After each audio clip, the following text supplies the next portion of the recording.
चलो next topic हमारा है इलेक्ट्रोमैग्नेटिक इंडक्शन। इसके हम स्कूल नोट्स बनाएंगे। तो इसमें सबसे पहला point Faraday law.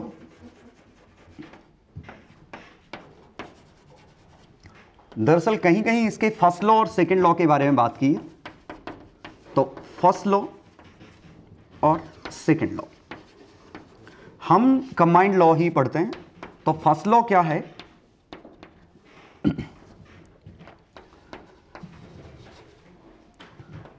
If a closed loop, closed conducting loop is subjected to time varying magnetic flux,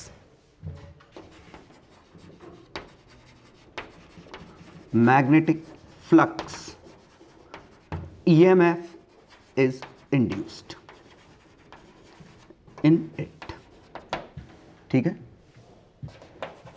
Which lasts as long as flux is time varying. ये पहला लॉ था। ठीक है। दूसरे में simply numerical value of EMF induced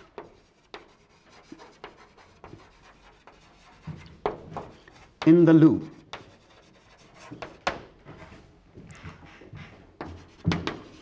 is equal to rate of change of magnetic flux linked with the loop.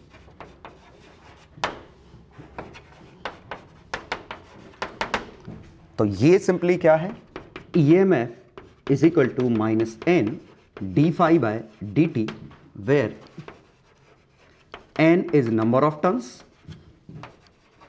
of coil, flux is magnetic flux linked per coil per turn.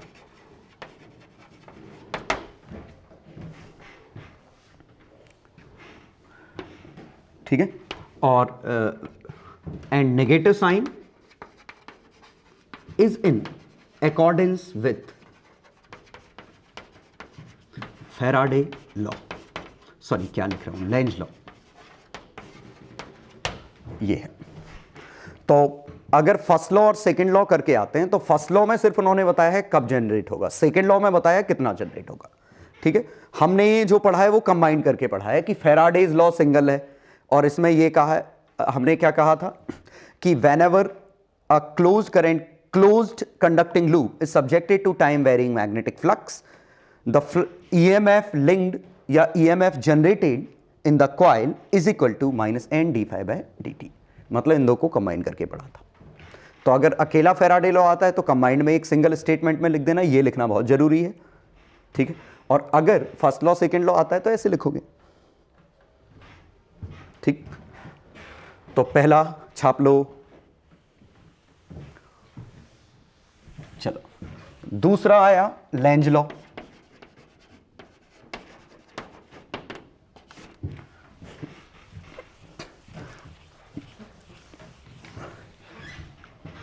तो Lenz law में the direction of induced EMF,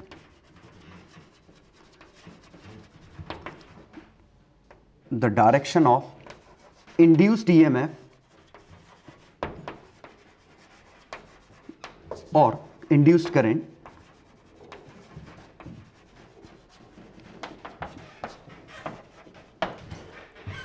in conducting loop due to time varying flux,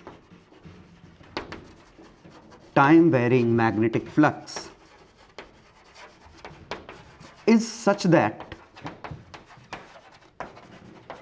it opposes the cause.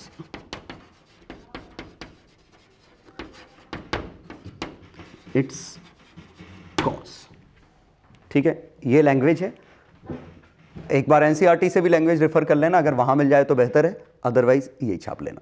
तो ये Lenz law का definition हो गया। ठीक है।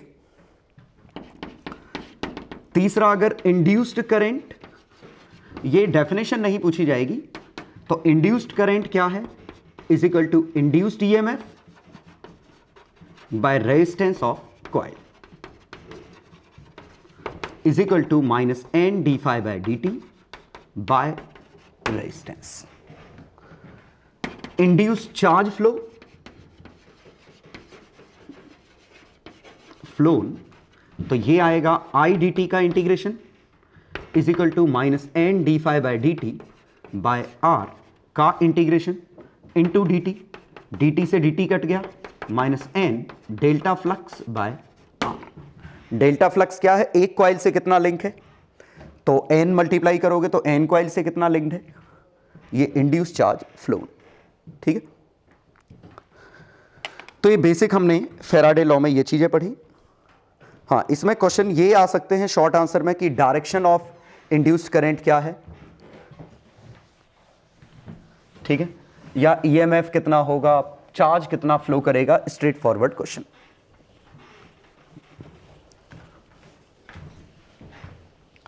जैसे कि एग्जाम्पल ये होता, ये कॉइल है,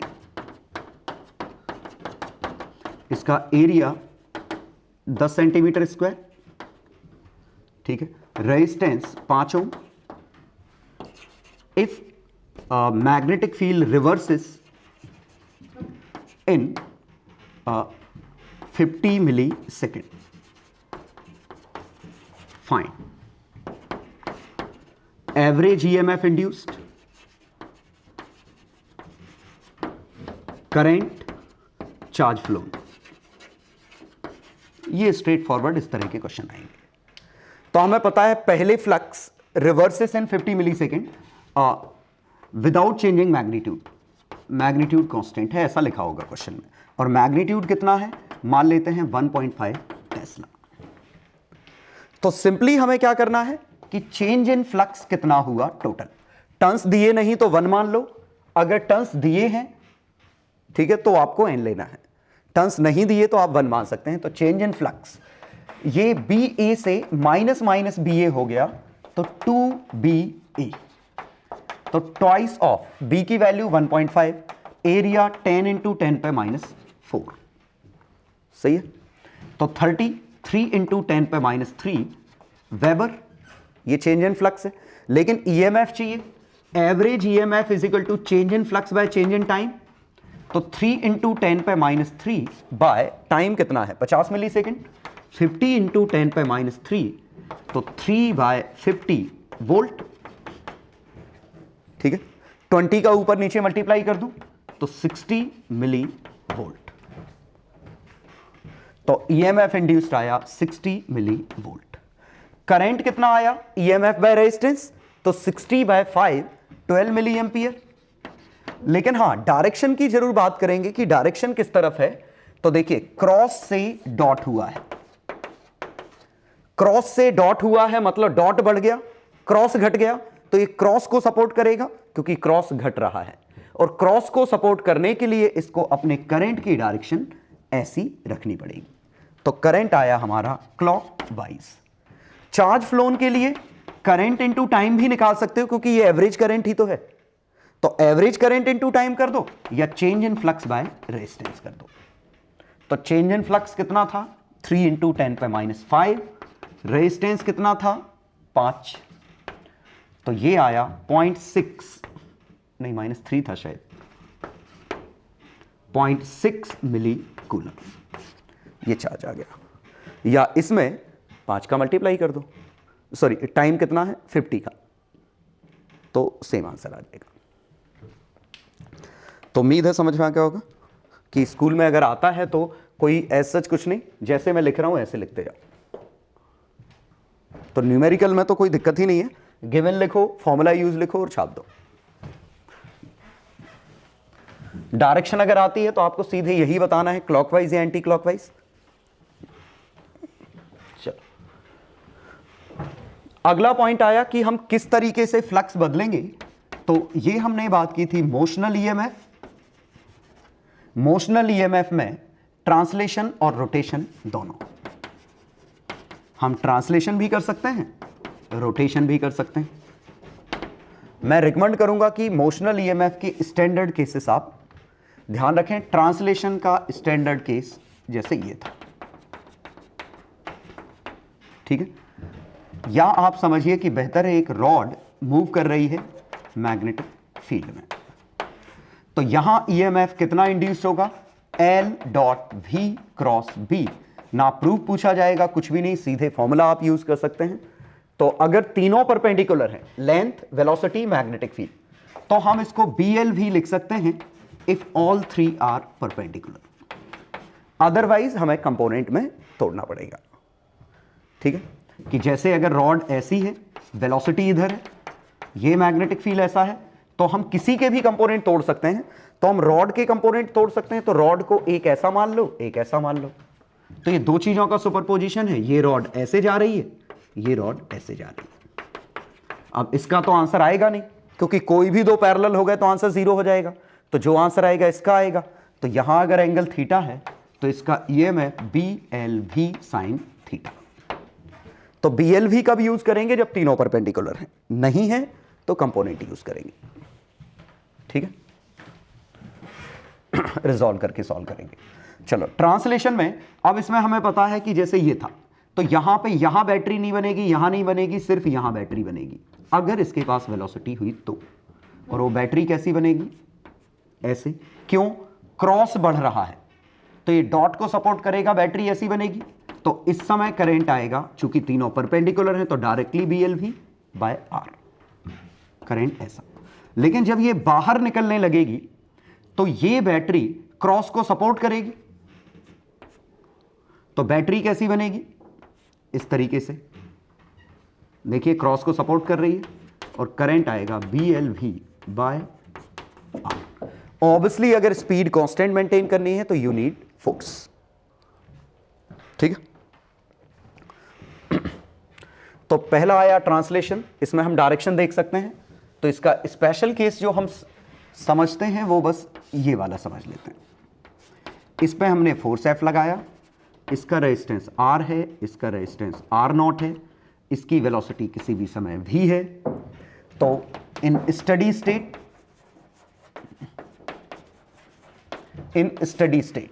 F और BIL आपस में बराबर होंगे और करंट है BLV by R into L, तो ये भी टर्मिनल निकल आया, ठीक है। FR by B square L square. और स्टडी स्टेट का करंट भी निकल आया I terminal F by BL। और स्टडी स्टेट में जितनी ये फोर्स पावर दे रहा है वही पावर I स्क्वायर R है, टर्मिनल टर्मिनल। स्टडी स्टेट में जो भी फोर्स पावर दे रहा है वही I स्क्वायर R में जा रही। तो पहले हमने क्या किया कि हमने ये फोर्स लगाया तो हमारा वर्क मैग्नेटिक फील्ड ने, हमारे वर्क को मैग्नेटिक फील्ड ने छीना और I स्क्वायर R में दे दिया, ठीक है। तो यहां वो एनर्जी कहां से आ रही है, दरअसल हमसे। लेंज लॉ कैसे काम कर रहा है कि ये वेलोसिटी आगे जा रही है, मैग्नेटिक फोर्स उसको रोक रहा है, यही लेंज लॉ है, उससे एनर्जी छीनेगा, ठीक है। रोटेशन, तो रोटेशन में ये इस तरह का कि अगर हम इसको रोटेट करते तो इसका फ्लक्स किसी भी टाइम पे कितना आता, BA cos ओमेगा t, क्योंकि t इक्वल टू 0 पे मैक्सिमम है। तो EMF इसका डेरिवेटिव का नेगेटिव, तो BA omega sine omega t, और अगर नंबर ऑफ टर्न्स n होते तो NBA omega sine omega t। ये हमारा E0 है या E पीक, ठीक है। तो यहां पे अगर हम देखें तो इस पर पावर हमें कितनी देनी पड़ेगी, तो पावर आएगी टॉर्क इनटू ओमेगा। और टॉर्क कितना आएगा, मैग्नेटिक मोमेंट क्रॉस B, ठीक है। तो M और B के बीच में angle sine omega t into omega. ये सब स्कूल में तो नहीं पूछा जाएगा, स्कूल में टेंशन मत लो, स्कूल में सीधे रिजल्ट पूछे जाएंगे। तो स्कूल में कैसे लिखना है डजेंट मैटर, ठीक है। तो पावर आएगा टॉर्क इनटू ओमेगा। टॉर्क क्या है, M क्रॉस B, और M क्रॉस B क्या है, MB साइन ओमेगा t। कैसे, t इक्वल टू 0 पे टॉर्क 0 है, मैग्नेटिक मोमेंट और वो एक ही डायरेक्शन में है, ठीक है। लेकिन मैग्नेटिक मोमेंट कितना होता है, NIAB omega sine omega T, ये लिख सकते हैं। और यहां से पावर को हम एक और तरीके से लिख सकते हैं, वोल्टेज इंटू करंट। तो वोल्टेज में करंट मल्टीप्लाई करो, NBAI omega sine omega T. बस मैं ये समझाना चाह रहा हूं कि ये पावर वाला दोनों जगह से आंसर सेम आया। तो मैग्नेटिक टॉर्क जो पावर छीन रहा है, ठीक है, उतनी ही पावर हमें देनी पड़ेगी क्योंकि वही पावर I² R है। और अगर आप नहीं दोगे तो इसकी एंगुलर वेलोसिटी डिक्रीज हो जाएगी। मतलब आपको एक टॉर्क एक्सटर्नल चाहिए, क्योंकि ये एक्सटर्नल अगर टॉर्क नहीं हुआ, जैसे कि इस केस में अगर फोर्स नहीं होता तो वेलोसिटी खत्म हो जाती, ऐसे इसमें अगर टॉर्क नहीं होता तो ओमेगा टाइम के साथ खत्म हो जाता। लेकिन अगर आप चाह रहे हैं वेलोसिटी कांस्टेंट हो तो आपको एक फोर्स BIL के बराबर लगाना पड़ेगा। ऐसे ही आप ओमेगा कांस्टेंट चाहिए तो एक टॉर्क M क्रॉस B के बराबर आपको लगाना पड़ेगा। ठीक, तो ये समझिए कि इसमें पावर जो दे रहे हैं, जो रोटेट करा रहा है वो एनर्जी सप्लाई कर रहा है, वही VI है। यहां जो ट्रांसलेट करा रहा है वही I² R है। तो पावर के फॉर्मूले दोनों जगह मैच कर रहे हैं। ये बस एक कॉमन सेंस बनाने के लिए कि वो एनर्जी, आखिरकार एनर्जी हम ही दे रहे हैं। Mechanical energy is being converted to electrical. तो ये सिंपली दीज आर डायनामोस जो मैकेनिकल को इलेक्ट्रिकल एनर्जी में कन्वर्ट कर रहे हैं। ठीक है, और यही डायनामो है सीधा, क्योंकि डायनामो में सीधे ऐसे ही तो था, ये नॉर्थ साउथ मैग्नेटिक फील्ड ऐसा, और यहां से हमने ये आउटपुट ले लिया था स्लिप रिंग्स लगा के। ठीक, तो ट्रांसलेशन और रोटेशन में हमने दो स्पेशल केस देखे। हाँ, रोटेशन में एक और, वैसे स्कूल के हिसाब से इंपॉर्टेंट नहीं, लेकिन अगर रॉड ऐसे मूव कर रही है तो रॉड पे एक बैटरी बनेगी, और बैटरी कितनी बनेगी तो वो हम मोशनल EMF से निकालेंगे। वेलोसिटी इधर, ये इधर, धक्का ऊपर लगा, बैटरी ऊपर, और एवरेज आएगा BL omega L plus 0/2। Average क्यों, इस पॉइंट की वेलोसिटी 0, इसकी ओमेगा L, ये आया। ठीक, तो ये जहां तक पार्ट है स्कूल के लिए तो इंपॉर्टेंट है नहीं, IIT और मेंस के लिए जरूर इंपॉर्टेंट है। तो ये कॉमन सेंस की तरह इनको याद रखिएगा। ठीक है, जनरली इसमें क्वेश्चन आता है कि डिस्क्राइब लेंज लॉ, इस तरह का, डिस्क्राइब लेंज लॉ, ठीक है, with example and justify it as consequence of conservation of energy, कि लेंज लॉ आप डिफाइन करिए और एग्जाम्पल के साथ उसको कंजर्वेशन ऑफ एनर्जी जस्टिफाई करिए। तो लेंज लॉ की डेफिनेशन लिख दी। अब हमें एग्जाम्पल और जस्टिफिकेशन हम दोनों एक स्टेटमेंट में लिख सकते हैं, और हम ये वाला ले लेते हैं, ये नॉर्थ साउथ ये फिक्स रखते हैं। ठीक है, तो अब इसमें लिखेंगे when bar magnet approaches coil, ठीक है, मैग्नेटिक फ्लक्स इंक्रीजेस, ठीक है, एंड हेंस EMF आएगा, induced EMF generates, creates current. तो loop starts behaving like dipole, और डाइपोल कैसा, ये अप्रोच कर रहा है तो इसका ये एंड साउथ, ये end north, and hence repels bar magnet.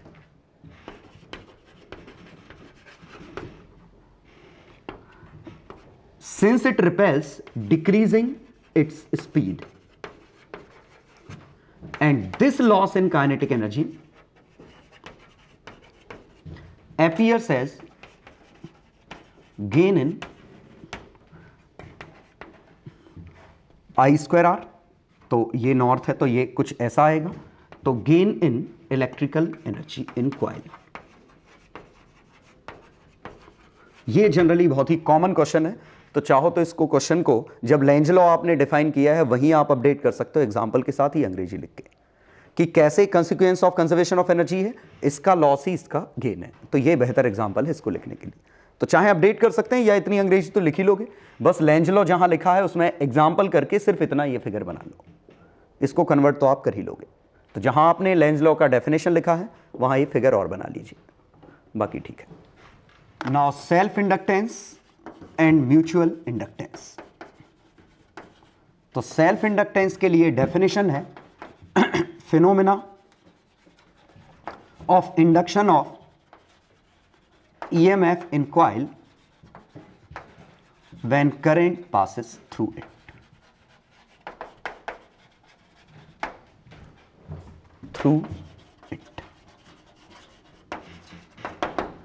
तो flux linked with coil is directly proportional to I.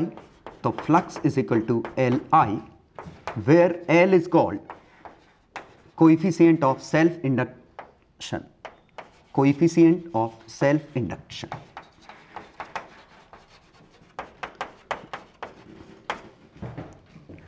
तो यहां से EMF equal to minus d phi by d t when current passing through it changes with time. Sorry,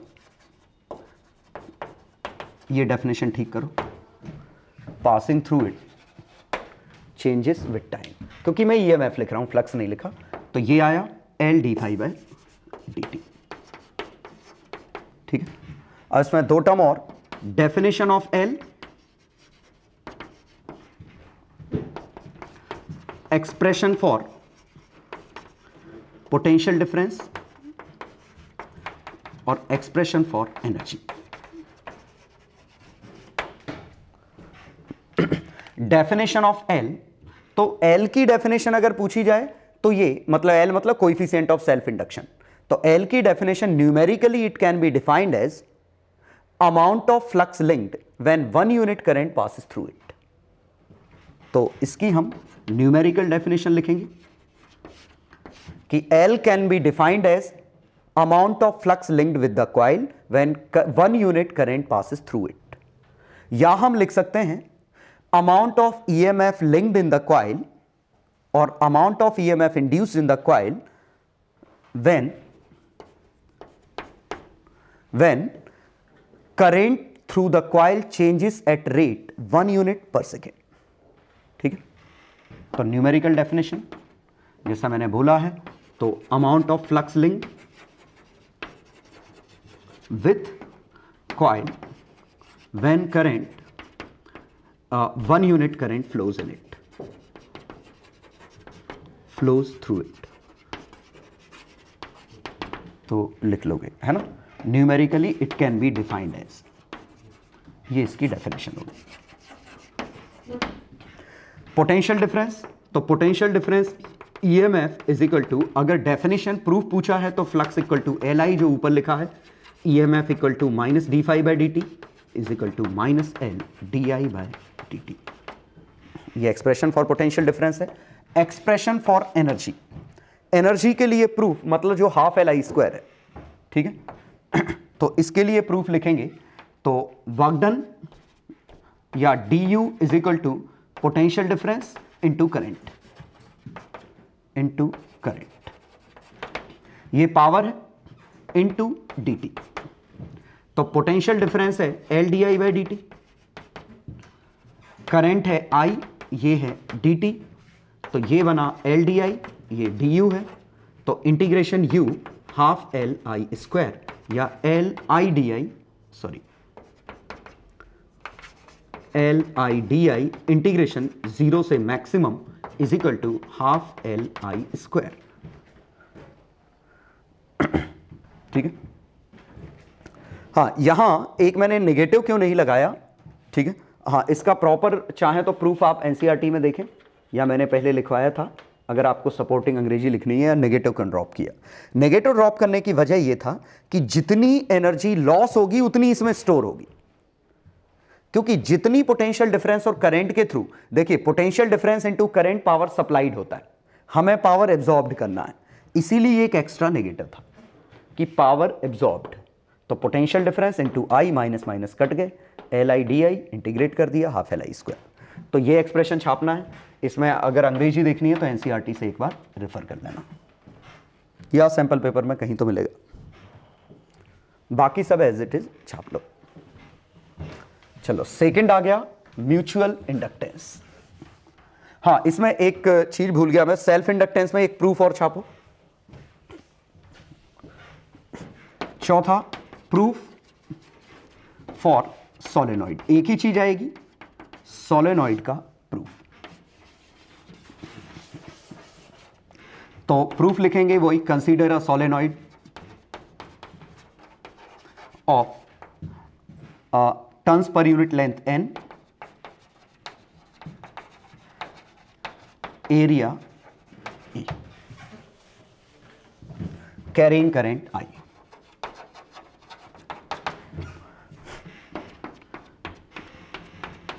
तो अब हम लिखेंगे flux linked with coil, flux linked is equal to number of turns into magnetic field into area is equal to N L, magnetic field mu zero N I, अगले इसमें लिख देते हैं, into area. तो ये बना mu zero N square area into L into current I, comparing with flux is equal to L I, L is equal to mu zero N square area volume mu zero N square volume. ठीक है, और इसमें बस ये लिखने के लिए कि mu relative mu zero N square volume होगा if rod of permeability, relative permeability is introduced in it.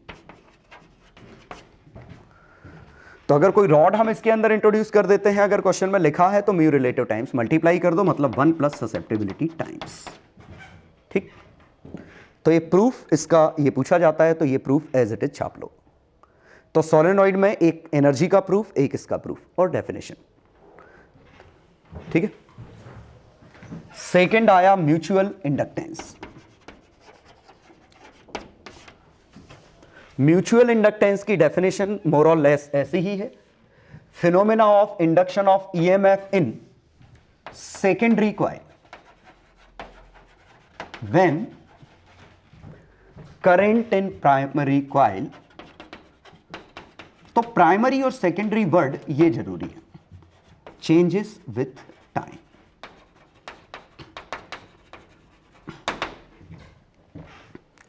ठीक है, तो M12 इज इक्वल टू,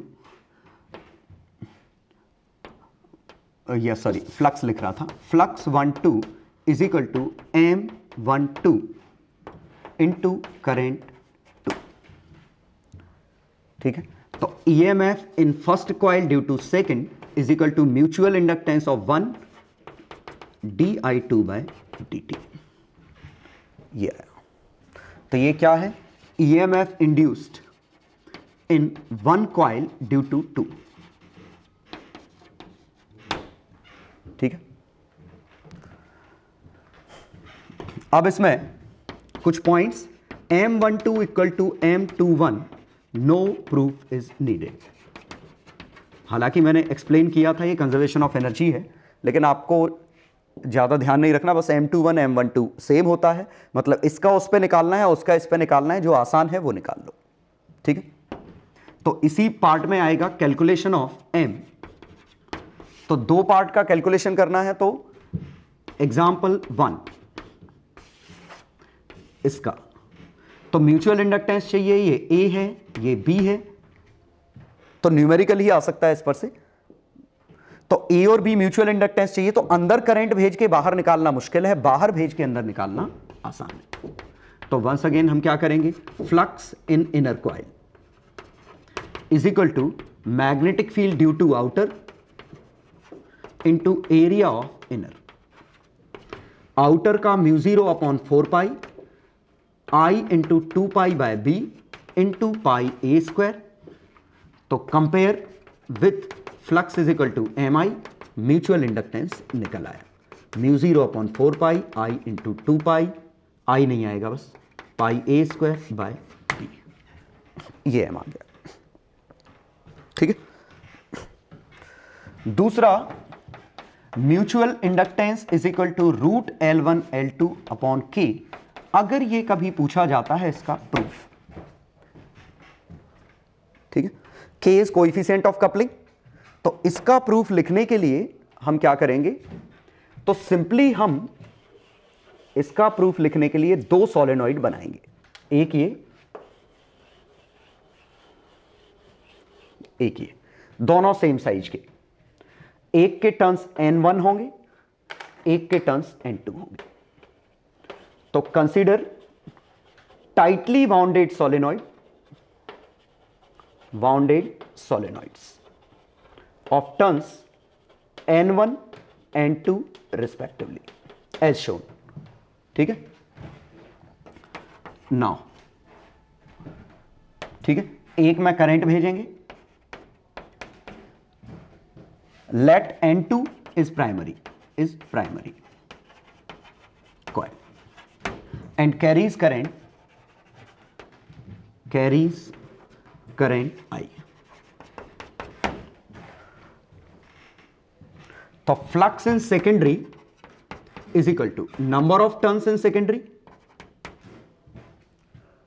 तो N1 को प्राइमरी कर देते हैं सो दैट φ2 लिख लूं मैं, φ2 is equal to B into area into number of turns. ये आता मैग्नेटिक फील्ड आता mu 0 N1 I area N2 L, ये फाई आता। इसके बाद comparing with mutual inductance phi equal to M I, mutual inductance is equal to mu 0 N1 N2 AL। Now L1 is equal to mu 0 N1 square AL, L2 equal to mu 0 N2 square AL, conclusion M is equal to root L1 L2। ठीक है, ये लिखा। और इसके बाद last point, if coils were not coupled tightly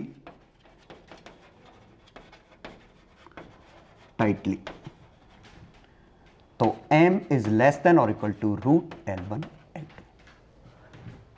ठीक है, तो ये प्रूफ लिखेंगे म्यूचुअल इंडक्टेंस में कि अगर म्यूचुअल इंडक्टेंस का डेफिनेशन पूछा है तो ये है, कैलकुलेशन ऑफ M ये न्यूमेरिकल है, IIT की तरह करना है, ये प्रूफ नहीं पूछा जाएगा।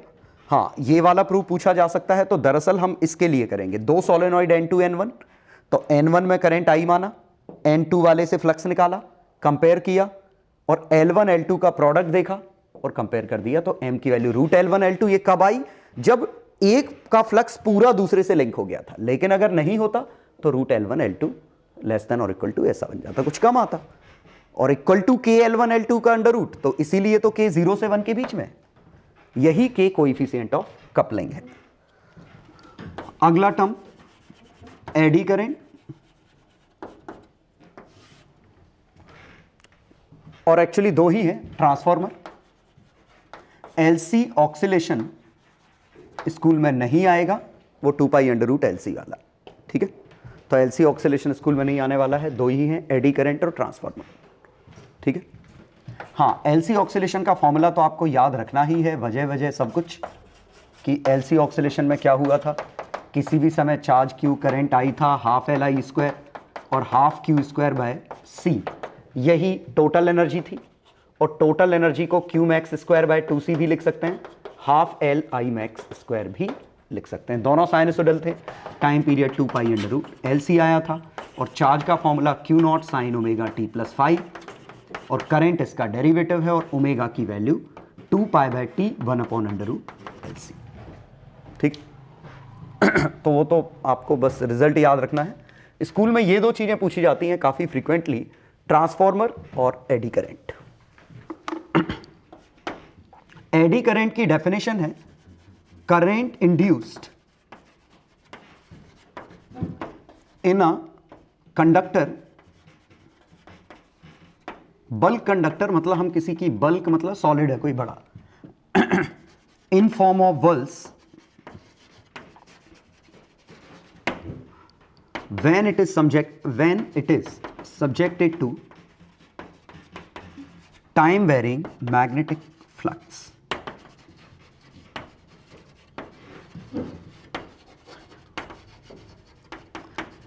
is called eddy current.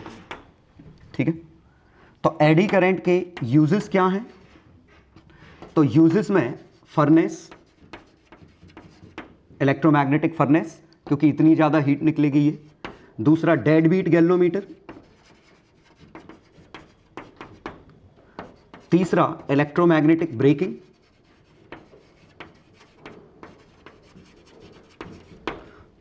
Induction cooker.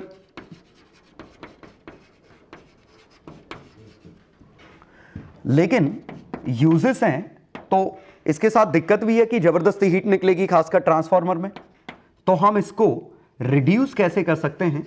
Can be reduced by making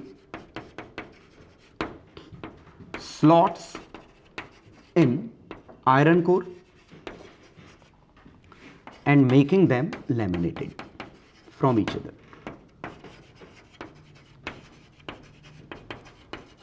तो सिंपली हम लूप को मौका नहीं दे रहे हैं, तो हम इसमें स्लॉट बना देंगे। तो हम ऐसे स्ट्रक्चर ना यूज करके ऐसे स्ट्रक्चर यूज करेंगे सो दैट बड़े एरिया को मौका ना मिल पाए, करंट इससे जाएगा, सर्किट ब्रेक हो जाएगा। ठीक है, हाँ ट्रांसफार्मर। तो ये पहली चीज हो गई, eddy current as it is छाप लो। एक मिनट, ट्रांसफार्मर के लिए मिटा देता हूं, पूरा लिख। ट्रांसफार्मर में सबसे पहले डेफिनेशन लिखते हैं हम डिवाइस में कि ये क्या है। तो transformer is a device which converts high voltage AC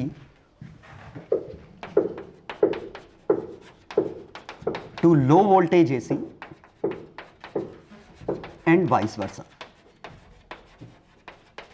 ये तो हमने डेफिनेशन लिख दी। ठीक है, working principle, it works on the principle of mutual induction.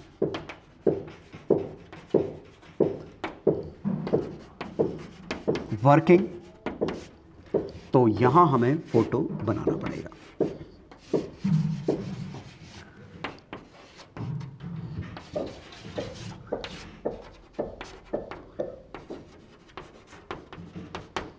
We input we output, input we output ले लेते हैं।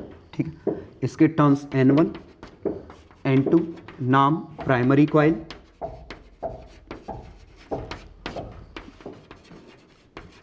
Secondary coil, soft iron core. Proper figure बना लिया। फिर वर्किंग में when alternating current passes through primary coil, magnetic flux is induced in secondary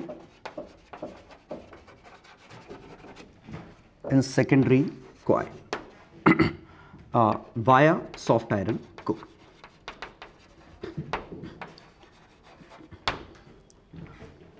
ठीक है, तो V in is equal to minus N1 d phi by dt and V out minus N2 d phi 2 by dt। ये Faraday law, ये लगाया। तो V in upon V out is equal to N1 by N2, ये आया। ठीक है, तो step up transformer when N2 is more than N1, step down transformer when N2 is less than N1। ठीक है, तो डेफिनेशन, प्रिंसिपल, वर्किंग और limitation. Next point limitation. Limitation में पहला तो can't work in AC, DC, sorry, ये DC में work नहीं कर सकता। और दूसरा, इसमें लॉसेस हैं, ठीक है। लॉसेस कौन कौन से हैं, तो ये मैं लॉसेस अलग से लिख देता हूं, यहां तक छाप लो, ठीक है। और लास्ट पॉइंट यही है, लॉसेस और उनकी रेमेडी, तो ये छाप लो एज इट इज। फिगर अच्छा बनाना पेंसिल से।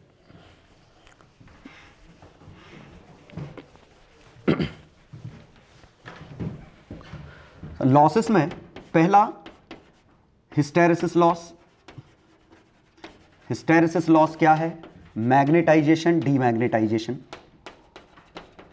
डीमैग्नेटाइजेशन साइकिल है, cycle due to AC current. DC में काम नहीं कर सकता, सिर्फ एसी में काम करेगा, और एसी में काम करेगा तो soft iron core magnetize demagnetize होगी। तो इसकी रेमेडी क्या है? Use material with low hysteresis loop area, जिसका एरिया लो हो, मतलब दो मटेरियल अगर हमारे पास है, एक ऐसा और एक ऐसा, तो हम इसको चुनेंगे। दूसरा आया हमारा फ्लक्स लिंकेज, फ्लक्स लीकेज। और फ्लक्स लीकेज क्या है कि हम मान रहे थे कि ये पूरा का पूरा जो यहां से फ्लक्स है वो इससे लिंक हो रहा है, लेकिन कुछ बाहर निकलता है, तो ये फ्लक्स लीकेज है कि 100% of flux is not of primary is not linked to secondary। तो रेमेडी पूरी तरह से तो हम ठीक नहीं कर पाएंगे, लेकिन हम करेंगे use material of high susceptibility, ऐसा मटेरियल जिसकी ससेप्टिबिलिटी हाई हो, जिसकी टेंडेंसी लाइंस को अपने अंदर ले जाने की हो। तीसरा joule heating. Joule heating simply क्या है? Heating in copper coil, in copper windings of coils of primary and secondary coils. तो ये जो I2R वाली वाइंडिंग होगी वो हीट है। इसकी रेमेडी एक्चुअली कुछ खास नहीं है, क्योंकि इसकी रेमेडी यही है, use coils of high self inductance and less internal resistance. Self inductance हमें हाई चाहिए क्योंकि खेल ही पूरा सेल्फ इंडक्टेंस का है, रेजिस्टेंस हम कम से कम रखना चाहेंगे, इसीलिए कॉपर और एल्यूमिनियम में बात करें तो हम कॉपर यूज करेंगे क्योंकि उसका रेजिस्टेंस लो है। लास्ट है हमारा एडी लॉस। तो एडी लॉस क्यों? क्योंकि सॉफ्ट आयरन कोर ये यूज करना मजबूरी है, क्योंकि हमें फ्लक्स लिंकेज चाहिए। फ्लक्स लिंकेज चाहिए तो सॉफ्ट आयरन कोर यूज करना मजबूरी है, क्योंकि अगर आपने बिना सॉफ्ट आयरन कोर के यूज करोगे तो इसकी लाइन ना के बराबर इससे पास होंगी, देखो पूरी भाग जाएंगी। तो सॉफ्ट आयरन कोर मजबूरी है, लेकिन सॉफ्ट आयरन कोर यूज करोगे तो चूंकि ये कंडक्टर है तो इसमें ट्रांसफॉर्मर में लगातार एनर्जी लॉस एडी की वजह से होगा। क्यों? क्योंकि हम एसी यूज कर रहे हैं, टाइम वेरिंग फ्लक्स है, तो उसकी वजह से लगातार इसमें एडी करंट बन रहे हैं, तो एडी तो बनेंगे। क्यों? एसी रखना मजबूरी है, सॉफ्ट आयरन कोर लेना भी हमारी मजबूरी है, तो एडी तो पक्का बनेंगे और एडी लॉस तो होगा। हाँ, उसको मिनिमाइज जरूर कर सकते हैं, और मिनिमाइज जो हमने अभी लिखा था, how to minimize eddy by laminating and making slots and slotted sheets, metal sheets। ठीक है, तो ये हमारा इलेक्ट्रोमैग्नेटिक इंडक्शन टॉपिक खत्म हुआ। तो ये प्रॉपर आप नोट्स बना लो और जो असाइनमेंट मिलेगा वो आप कर लीजिएगा अच्छे से। मैं रिकमेंड करूंगा कि असाइनमेंट में तो ज़्यादा इस टॉपिक में कुछ पूछा नहीं जाता, तो कम ही मिलेगा। मेनली असाइनमेंट आपका क्या है कि इलेक्ट्रोमैग्नेटिक इंडक्शन आप रिवाइज कर लें, ठीक है, अपनी क्लास कॉपी से, क्योंकि उसमें काफ़ी डेप्थ में है। यहाँ तो हमने बहुत ही छोटा बताया, इवन मैंने ये डिस्कस ही नहीं किया कि इंड्यूस्ड ईएमएफ कैसे पैदा होता है। इंड्यूस्ड ईएमएफ का expression due to time varying magnetic field, जो हमारा था EMF is equal to minus area dB by dt, और electric field 1/2R dB by dt बना था। ये आपको क्लास कॉपी में मिलेगा क्योंकि ये स्कूल में नहीं पूछा जाता, इसीलिए क्लास कॉपी रिवाइज करना जरूरी है।